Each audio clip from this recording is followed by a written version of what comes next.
Really pleased to have Rhonda Sivarajah, the County Board Chair, here today. Rhonda's been on the board since 2002, elected in 2002. She's been the chair since 2011. And you know, the county, Anoka County, has always enjoyed a reputation of being extremely well managed. And under Rhonda's leadership and the rest of these commissioners who are here today, they've really become known as also being very fiscally responsible and accountable. And I think we all can really appreciate that as well. So again, we're delighted to have Rhonda here telling us what's going on in Anoka County. Rhonda.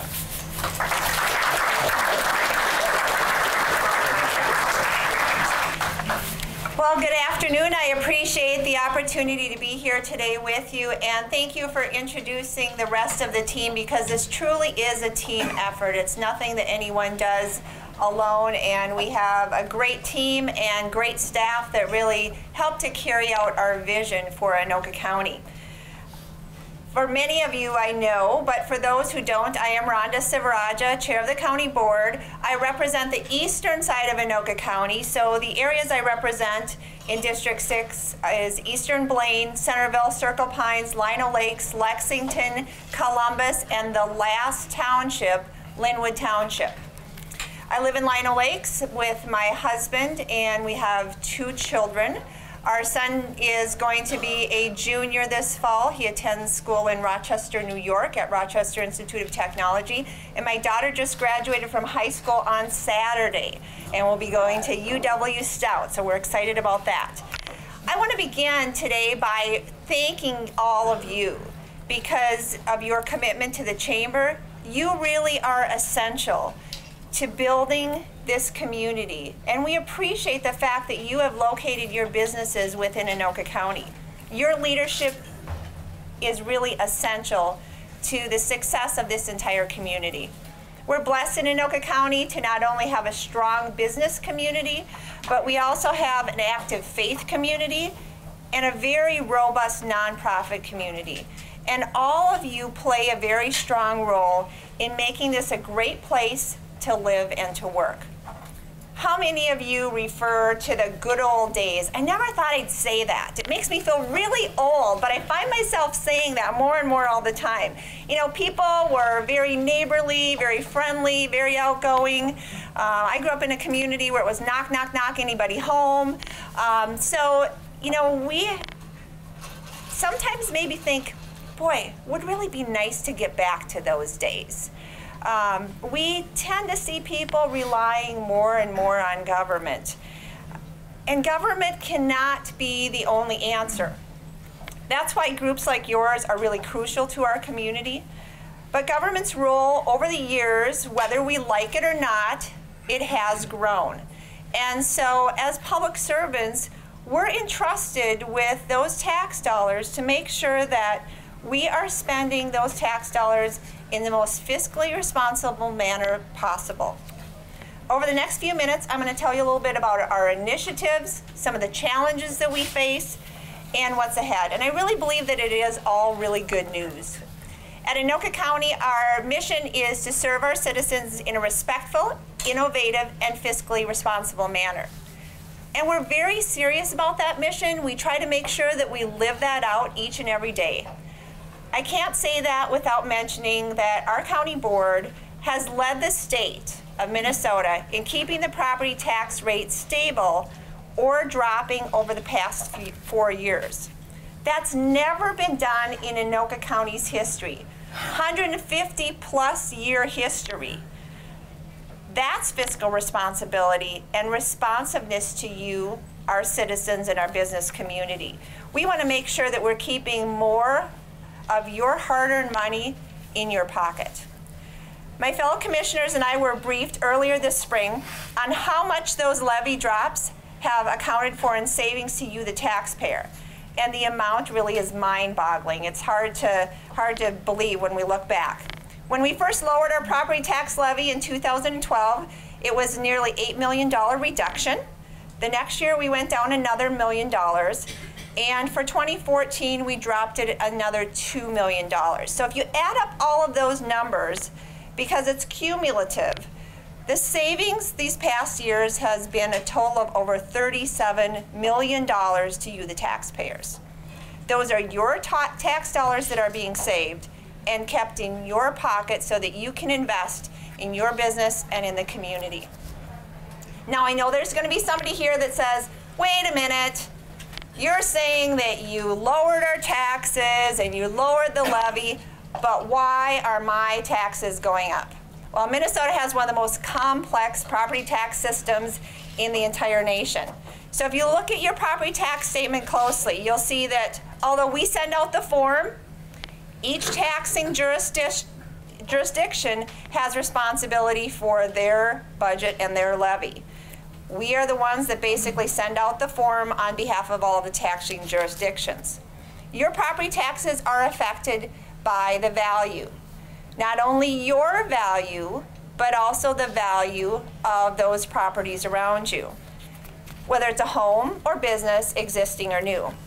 A significant increase or decrease in another property's value in relation to yours can impact your property taxes. Having new construction can actually help lower property taxes because they're taking a portion of that property tax pie and really sharing that with you. During the recession, we saw housing values dropped much faster than business property. And so as business owners, you ended up picking up a larger share of that. But now we're seeing home values grow much more rapidly than maybe the values of commercial property. And so that seems to be evening out now as to the portion of those property taxes that you're paying.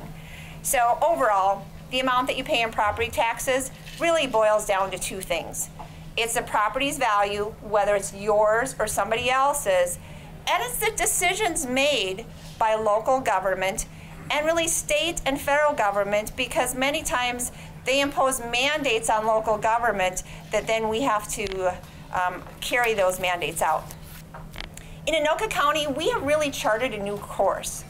We've made paying down debt a priority.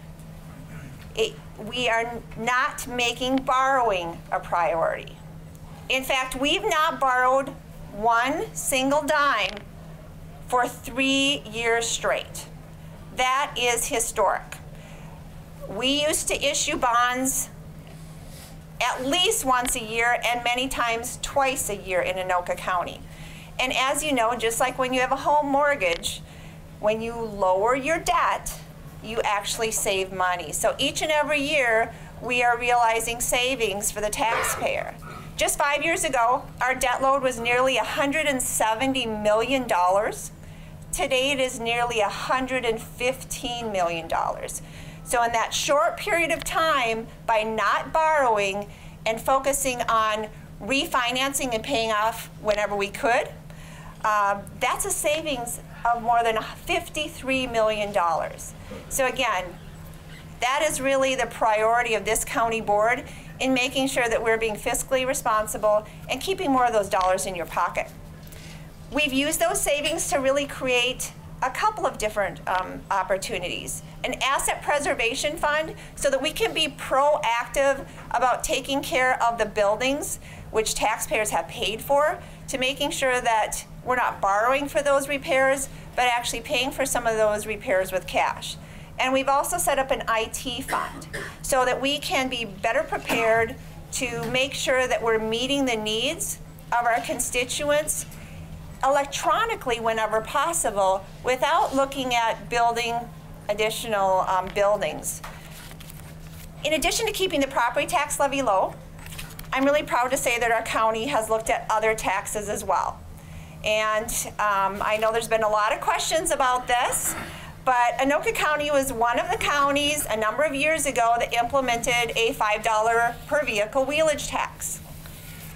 So what happened was the legislature passed legislation that said if a county wanted to collect that wheelage tax, it had to be $10 per vehicle, and in a few short years, it would automatically jump up to $20 per vehicle. Anoka County could not keep it at $5. It was either double it to 10 and watch it escalate to 20, or repeal it. This county board chose to repeal the wheelage tax in Anoka County for our residents, which ultimately saved residents $2.8 million per year. In addition, what we've done in Anoka County is we've implemented a lot of lean business principles that the private sector has used for years. And we've been systematically moving through various departments, looking at our processes, making sure that we can be as efficient as possible. And that has resulted in streamlined processes, saving time and money. And it's really become part of the culture of the organization. We have people who have gone through training on one process, and they'll come in and say, I have a great idea. I think we can save a lot of money by doing it this way. So it's fun to see how they've really internalized some of those training opportunities. How many of you have heard the phrase, a smooth sea never made a skillful sailor? Well, I can tell you after these past few years, I am a pretty darn good sailor. The Great Recession was very hard on Anoka County. You know, we have a lot of manufacturing and we were really hit hard, a lot of job losses, and as a result, we had record numbers of foreclosures. We had over 2,000 foreclosures in 2008. That was really the worst year during the recession. At the same time, we saw the average home values plummet. In 2013, the low was $141,800. Fortunately, we're headed in the right direction. Those values are making a recovery, and the number of foreclosures has plummeted.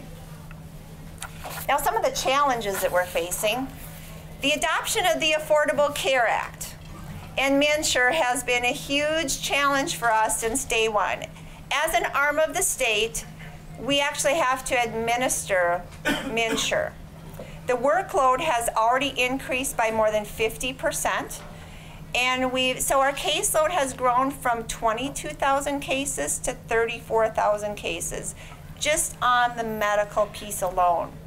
This involves nearly 60,000 people in Anoka County, which is significant when you look at our population is just over 330,000, 60,000 people. They're accessing services through MNsure. For the county to run MNsure, there was a huge additional cost to us. And so it was about $1 million is what it's costing us. And we don't see that changing or going away anytime soon. At a recent Human Services Committee meeting, we learned that 70% of the people who signed up for MNsure in 2013 have to have their cases renewed because they have to be renewed annually. 90% cannot be automated, which means it's a manual process for our staff. Each and every one of those 34,000 cases, they will have to renew manually. Now, I don't want to bore you with all the details. I know you've probably heard a lot of the gloom and doom about this in the paper. But just to give you a simple example, to add a baby to a case, it used to take us maybe 10 minutes. Now it takes the most skilled worker 45 minutes just to add a baby to a case. We are able to people who voluntarily close their case, we can close their case. But if all of a sudden you're over income and you're no longer eligible, we have no ability to close a case on the system. So we certainly a struggle for our workers who see that it doesn't make any sense. And usually if something's not working, you try to improve it or you just scrap it. We don't seem to see either happening. Despite the difficulties, we've seen very few improvements, as I mentioned, in the computer system, and that directly impacts our caseload as well. But our caseload and workload isn't the main issue. The real problem is that our workers want to provide the best customer service possible, and with the lack of assistance with the computer system, the customer service level has gone down as well, and that really, I think, is a struggle for a lot of our workers. It's time for the state of Minnesota really to make the decision to fish or cut bait. Something definitely needs to be done with the system. Fortunately, we have tremendous staff who are working very hard and are very skilled in doing the best job that they possibly can. Now, those are some of the rough waters that we have encountered over the past couple years. And we've kind of weathered the storm, and now we're really trying to move forward on a very steady course. In Minnesota, counties act as the arm of the state, providing all the human services. And so we know that the county is really that final safety net for those who are most vulnerable in our society, including children, senior citizens, and people with disabilities. I mentioned that there was a struggle with MNsure, but in other ways, our staff is really stepping up to the plate, and they're doing innovative, award-winning work. In fact, we were just notified a couple of days ago that within Human Services, we are being recognized by the National Association of Counties for our efforts in a couple of different areas, and we're very proud of that. I'm sure that there's several of you in here that are veterans. Anyone who's a veteran, could you raise your hand? Thank you very much for your service. We would not enjoy the freedoms that we have today if it wasn't for you. Veterans in our community are really a top priority for us, and so we've actually added staff within our Veteran Service Office. We also have technology that is new to us. We had staff that developed it so that it can really expedite the check-in process, identifying what people's specific needs are. And actually, we've had a county in California contacted us and wanted our system that our staff developed because they were just so impressed with it. So again, our staff are doing some great work. Many of you actually may be in that age category where you're starting to have to care for aging adults. And I know that that is a very difficult situation. I myself have been had helped an elderly neighbor and experienced firsthand what that's like. So in Anoka County, we have realigned our social services program to really recognize what those needs are, to make sure that we are serving our aging and elderly who are the most vulnerable. Finally, we've taken steps to really bolster our mental health service area as well, and the intake unit, so that there's one number that people can call rather than having 5 different numbers like we had in the past. It's kind of a one-stop shop so that people can access the services they need in a timely manner. Your tax dollar is extremely precious, and I don't like to be wasteful in any way, nor does the board want to be wasteful with your tax dollars.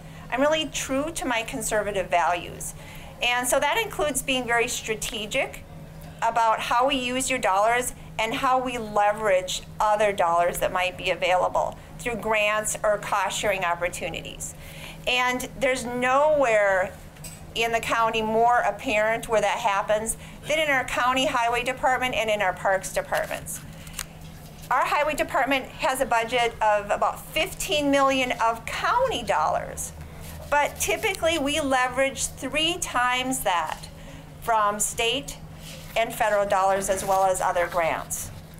As you likely know, the biggest project is the upgrade of Highway 10, and I know that that has been a priority for a long time, but I feel like we are finally making some progress.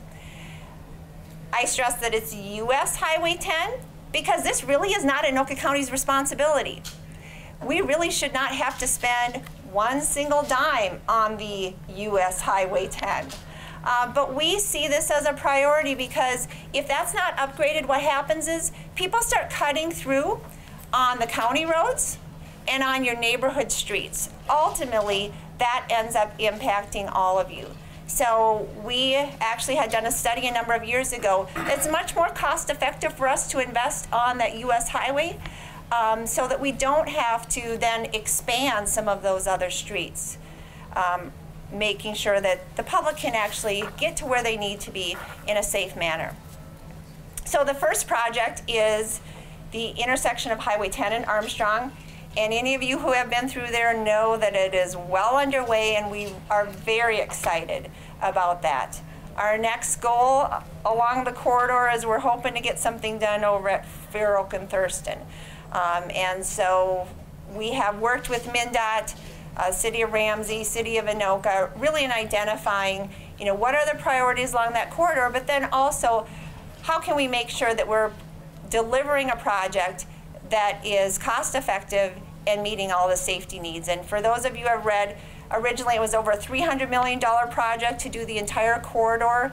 And working with MnDOT, that's been brought down to less than $150 million, with over 95% of the benefit. So again, some innovative strategies. We're fortunate in Anoka County to have many wonderful natural resources. And our Parks Department does a really good job of focusing on how we can protect those open spaces within Anoka County for future generations. At the same time, really maximizing and leveraging funds. Just to highlight a few of those, the Cedar Creek Conservation Area. It's 540 acres. It's in Andover and Oak Grove. And it's along the Rum River and Cedar Creek. It has water, forests, wetlands, and 150 acres of restored grass, prairie grass. It's a great place to go hiking, but you can also hunt there as well, which is not the case in a lot of our parks. So the access for that is just off of Round Lake Boulevard. And if you've not been out there, I encourage you to go and take a look at it. It really is wonderful. Next, we have the Mississippi West Regional Park. That's a 273-acre park in Ramsey, and it has seen a lot of improvements. I know with the construction, it's probably a little challenging to get there right now, but it really provides a lot of wonderful amenities, including a new boat launch that was built just a few short years ago. And we're also planning some additional improvements in that park in the next 3 years. From that park, you'll be able to get to downtown Anoka with the extension of the Mississippi River Regional Trail. That's the latest addition that will take you from Fridley to Mississippi West Park in central Ramsey. That's a distance of about 25 miles. So it's again, we have a lot of wonderful opportunities for you to be able to get out, get some exercise, and enjoy what nature has to offer in Anoka County. We have great partnership with our cities that have created a lot of trail opportunities. And so you can actually take from Central Anoka Regional Park along Bunker Lake Boulevard from Ramsey to Bunker Hills Regional Park with 14 miles of new trail. Again, working with our partners. Work's also underway on the Rum River Regional Trail. That's a paved route from downtown Anoka over to the Rum River Library, which I think is going to be a great amenity as well. Coon Rapids Dam Regional Park. That is the second most heavily used park, and it's seen some wonderful improvements in the past few years, including paved roads, paved parking lots, and a new boat launch as well. The Coon Rapids Dam, I know a lot of people have said, when is the dam going to be done? It was actually reconstructed in order to provide a barrier for the Asian carp, hoping that it doesn't actually travel any further north and impact the waterways. The dam is actually owned and operated by the Three Rivers Park District, and so it really is a partnership with Anoka County and Three Rivers Park District. It should be completed by July 31st, so just a few short months away. So that's really a quick parks update. We also hope that you'll take advantage of our recycling services. We have been working with Minnesota Wastewise. It's a Minnesota Chamber of Commerce Foundation program. We've been working with them for the past 3 years in order to assist businesses to save money, but to also be able to do some on-site recycling. And the service is available free of charge to any business located in Anoka County. And in 2014, nearly 428,000 pounds of waste was kept out of the waste stream through this program.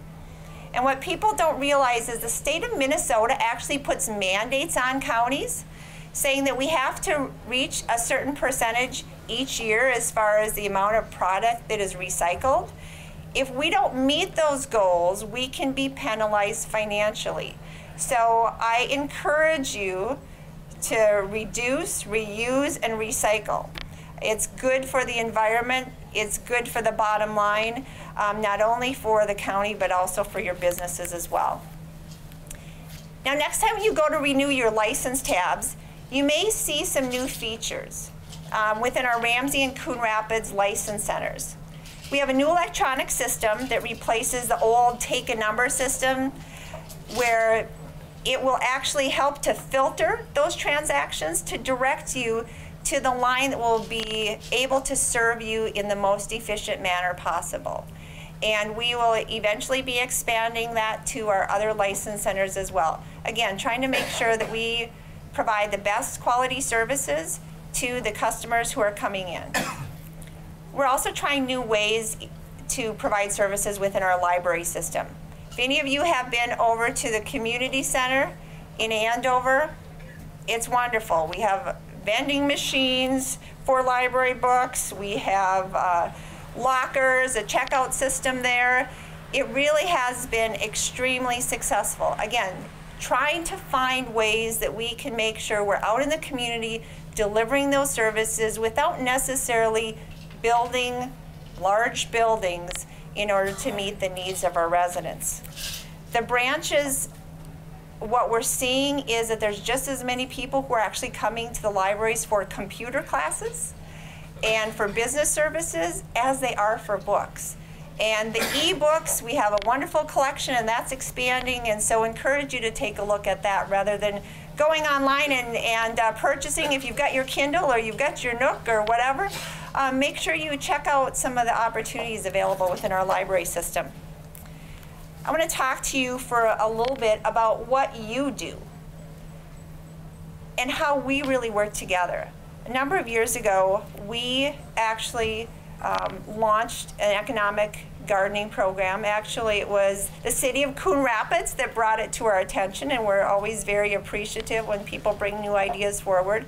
But as small businesses, you really are the lifeblood of not only our county, but our country. You know, 75 to 80% of the jobs created in this country are from small businesses.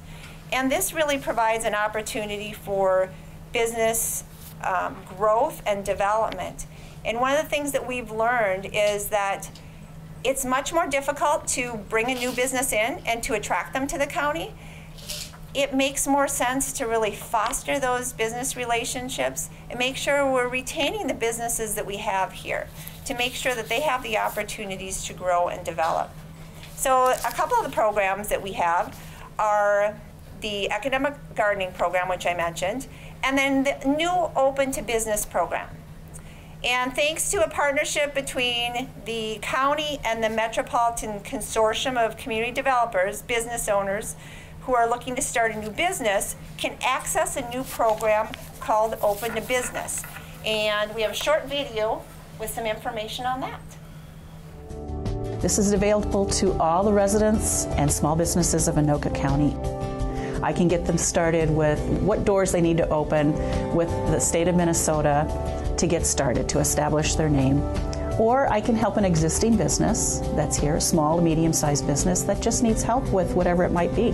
What we can do is help people take a look at their cash flow to see where if they're making a profit and loss. We can help people with marketing needs. We can help people if they want to expand their business and buy another building or buy land.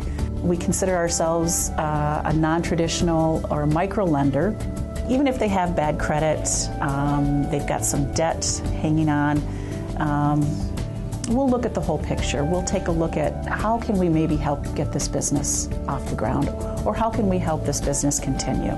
Anyone that has a great idea, anyone that has done the research on an idea or a concept, and anyone that has an existing business that just needs to bounce some ideas off of, come in and talk to me. And Kathleen is actually here. Can you wave your hand? So if you are at all interested or have any questions, talk to Kathleen. And her contact information was provided as well.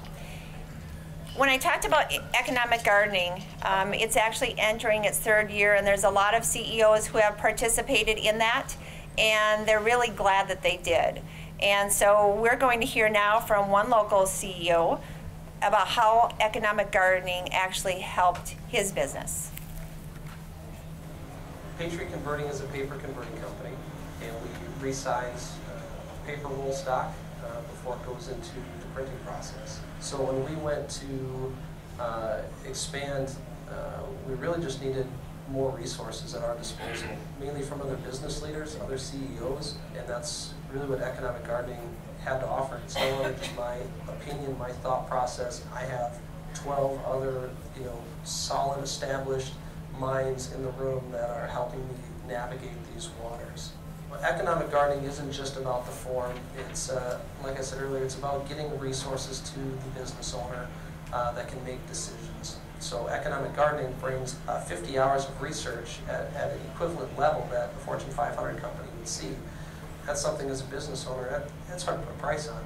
As a small business owner, nobody wants to open up the checkbook for thousands and thousands of dollars a month when you're already struggling to have someone come in and tell you how to run your business better. That's not what economic gardening is. You're coming to a CEO that's within a couple miles of you, who understands what's happening in Minnesota, what's happening in Anoka County, what's happening in Anoka City, to help you get your business back on track or to get your business better. It's just a tremendous program. I believe Michael's here, right? There you are. And so if you have questions about economic gardening, feel free to give Karen Skipper a call. But from a business perspective, I'm sure that Michael would be happy to share with you as to how it really has benefited his company.